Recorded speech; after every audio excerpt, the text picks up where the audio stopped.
김남국 의원의 70대 모친도 코인 거래를 한 건 아니냐라는 의혹이 제기됐습니다.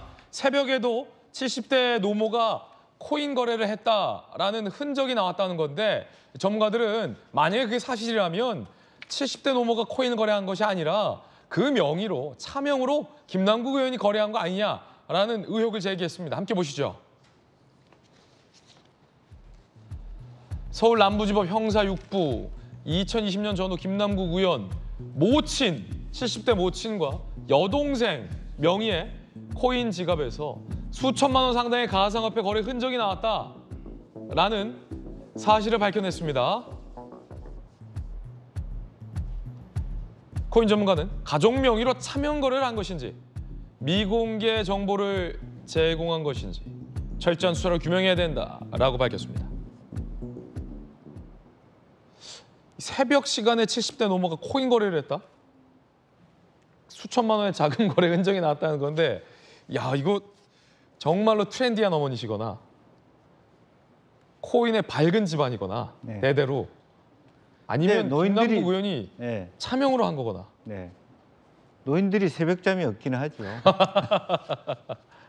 근데 사실은 기본적으로 보면 그 70대 노모가 코인 거래를 새벽에 한다 상식적이지 않다고 생각하고요. 예. 따라서 검찰이든 경찰이든 그것을 이상하게 생각할 수밖에 없다라고 보고 아마 이제 뭐 여동생과 가족들에 대해서는 차명 거래 의혹이 있을 수 있기 때문에 여동생은 코인 거래할 수 있다 치는데 그럴 수 70대 있죠. 노모는 보통 새벽에 네. 새벽에 기도하시죠. 네, 그리고 이제 액수에 대한 부분도 있겠죠. 그래서 이제 그런 부분에 대해서 뭐 아마 이거는 조사하면 다 나오는 거예요. 예. 이제 저기 신생 코인이라는 부분에 대해서 아마 그 어르신들이 뭐 이것도 이렇게 얘기하면 또 노인 폄하가 될 수 있을지 모르겠습니다만은 실제로 신생 코인일수록 굉장히 빠른 정보 또 비공개 정보 그런 부분들이 많기 때문에 일반인들이 접근하기는 쉽지 않거든요. 예. 네, 그렇기 때문에 아마 김남국 의원을 의심하지 않느냐 네. 그렇게 봅니다. 그러면 정신 변호사님, 네. 만약에 70대 노모의 명의로 차명 코인 거래를 했다면 그 이유가 궁금합니다. 왜 그랬을까? 왜냐면 자기 이름으로도 충분히 지금 얼마요? 뭐 99억까지 찍었었잖아요. 네네. 지금 얼마 있는지 모르겠습니다만 굳이 왜 어머니 이름, 여동생 명의까지 도용을 해서 코인 거래를 했을까? 만약 이것이 사실이라면. 그게 제가 봤을 때도 의문인 게 예컨대 이게 그냥 현금 거래나 이런 거였다라고 하면 그러면 이제 금융실명법 이런 부분들도 있지만 어쨌든 구린 돈이라고 한다라고 하면은 차명으로 할 수가 있겠는데 코인과 관련해 가지고는 아직 규제가 굉장히 허술해요. 예. 그렇기 때문에 본인 명의로 다 해도 아무런 문제가 없을 것 같은데 그런데 그렇다라고 하면 어머니가 70 먹은 어머님이 직접 이 거래를 갖다 하신 건가? 그러면 그야말로 모전자전인가? 옛날에 저희 클라이언트가요. 저보고 비트코인을 하나만 사놓으라고 그랬어요. 애가 둘이니까 비트코인 예. 2개만 사놓으라고. 그래서 제가 왜요? 그랬더니 그러면 나중에 변호사님 애들 시집장가 보낼 때 그게 이제 그 쓸모가 있을 겁니다. 그랬었거든요. 예. 근데 그때 비트코인이 얼마였냐면 700만 원이었다고요. 그래서 무슨 내가 잘 알지도 못하는 코인은 700만 원씩이나 하나. 근데 이제 우리 클라이언트가 한번 사보라고 하니까 제가 한번 사보려고 했었어요. 네.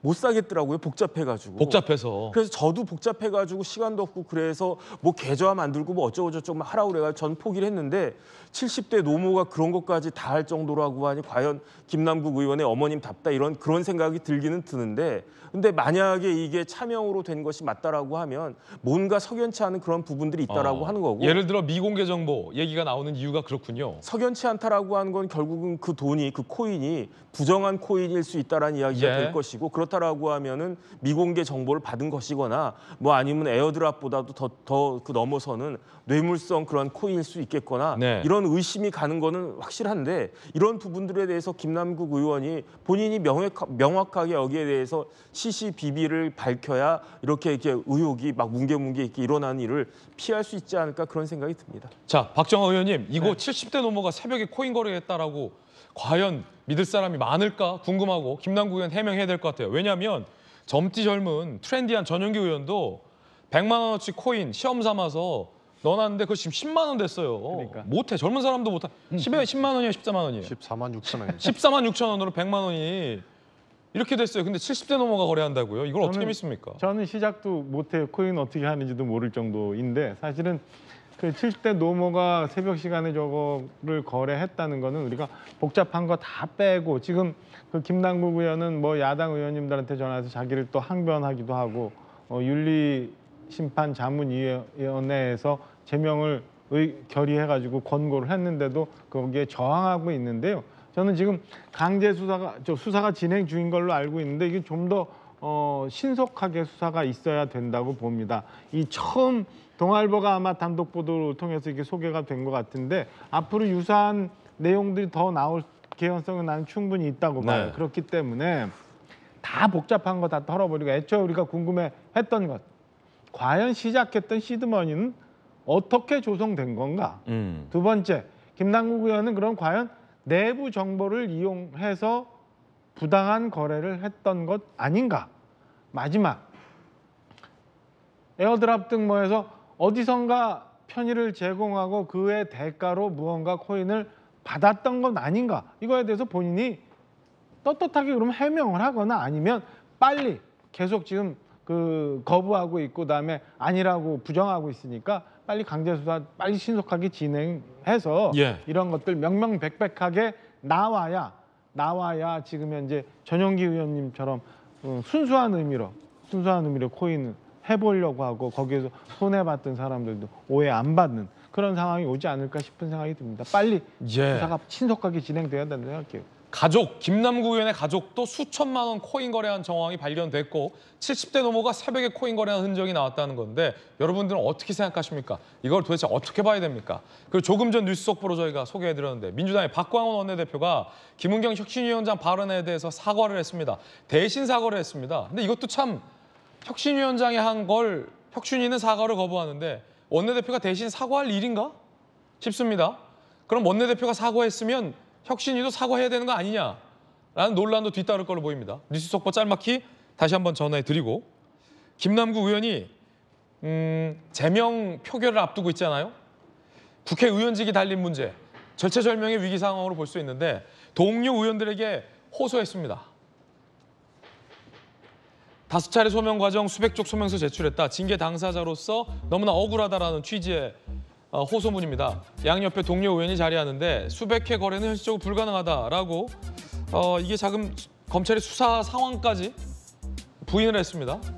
그리고 저거는 사실 윤리심사자문위에서도 저렇게 밝힌 내용에 대해서 김남국 의원이 부인을 한 거예요. 그다음에 다른 의원들과의 형평성도 맞지 않다라고 주장했습니다. 분위기는 어떻습니까? 이 김남국 의원의 호소문이 먹히는 분위기입니까? 아니면 노모까지 지금 거래했다라는 게 나오는데 김남국 의원 뭐 호소가 안 먹히는 분위기입니까? 가족까지 건드는 거 보니까 검찰이 작정을 했구나 싶습니다. 지난번에 조국 수사 때도 보면 결국에는 딸 건들지 않았습니까? 진짜 나쁜 애들이에요.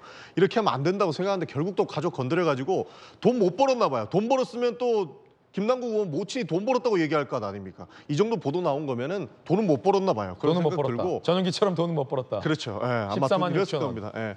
그래서 어쨌든 이 문제되는 거는 어느 정도 참작은 될 것 같습니다. 지금 김남국 의원만 윤리자문위에서 제명 의결한 거 아니거든요. 지금 국민의힘에서는 김남국 방지법 발의해가지고 뭐 피선거권도 박탈하는 경우까지 보고 있는 것 같은데 윤리자문위에서 지난번에 박덕흠, 이상직, 윤미향 의원에 대해서도 제명 의결을 했었습니다. 이상직 의원 같은 경우에는 이미 끝났죠. 이미 국회의원직이 날아갔던 거고 윤미향 의원은 이거 무죄 받았기 때문에 문제 없는데 이제 그러면 윤리자문위에서 했던 박덕흠 의원 같이 제명 하나 올려야 됩니다. 그래야 형평성에 맞는 거예요. 윤리자문위에서 제명 의결을 했으면 다 날려야 된다고 국민의힘 주장하시면 박덕흠 의원도 같이 이번에 제명 처리하는 거 저는 바람직하다고 보고 있습니다. 그게 형평성에 맞지 않겠습니까? 같이 제명하라 할 거면. 할 건 같이 해야죠. 네. 윤리자문위에서 분명히 그렇게 얘기했습니다. 예. 그 가족 건드는 검찰은 나쁜 겁니다. 진짜 그러면 안 됩니다. 나쁜 애들, 네. 나쁜 이들이라는 표현까지 써주셨어요. 박 의원님 반론. 아니 뭐 정리를 한번 하면은 그 박덕흠 의원은 검찰 수사가 진행되는 상황에서 윤리심사자문위에서 그런 제명 의견을 건의를 했었던 건데 그게 이제 법원 판결을 통해서 명료하게 정리가 됐잖아요. 그래서 지금 김남국 의원이 수사가 진행 중인 그리고 여러 가지 의혹이 있는 김남국 의원하고는 똑같지 않다라는 말씀을 드리고 싶어요. 그래서 이것저것 다 의원들 다 같이 와야 된다는 생각을 좀 좀 현실과는 좀 다르지 네. 않나라는 말씀을 정리해 드립니다. 그러니까 김남국 의원도 판결 받은 거 아니지 않습니까? 그렇기 때문에 지금 대법에서 판단 나오기 전까지는 둘 다 무죄예요. 박덕흠 의원이고 김남국 의원이고 둘 다 무죄예요. 근데 우리가 여론재판으로 김남국 의원은 제명해야 된다고 얘기하고 있는 것 아닙니까? 그럴 거였으면 윤리자문위에서 이 얘기했던 사람들은 다 같이 제명을 해야 되는 것이지 이 사람하고는 저 사람하고 다르다 이렇게 볼 수 있는 건 아니라는 거죠. 예. 그래서 김남국 의원이 얘기하는 것이 먹혀 들어갈 수 있다라고 보는 게 이런 해당 내용들인 겁니다. 그 모친 식자 거래했다고 보세요? 모친 거래한 건 잘 모르겠습니다. 보도 아니면 하나가 김남국 나왔는데 의원이 했다라고 보세요? 그것까지는 잘 모르겠습니다. 예. 김남국 의원이 할 이유는 없다라고 봅니다. 왜냐하면 본인 걸로 자하지 않았습니까? 애초에 모든 것을 차명 거래했다 하면 아 진짜 나쁜 사람이다. 왜 차명 거래를 했을까 싶은데 본인 걸로 수억 거래해가지고 이미 다 나왔는데 예. 그 모친 걸로 차명 거래할 이유가 없지 않습니까? 모친이 코인 거래 하시는지 안 하는지만 보면 명확히 드러나겠군요.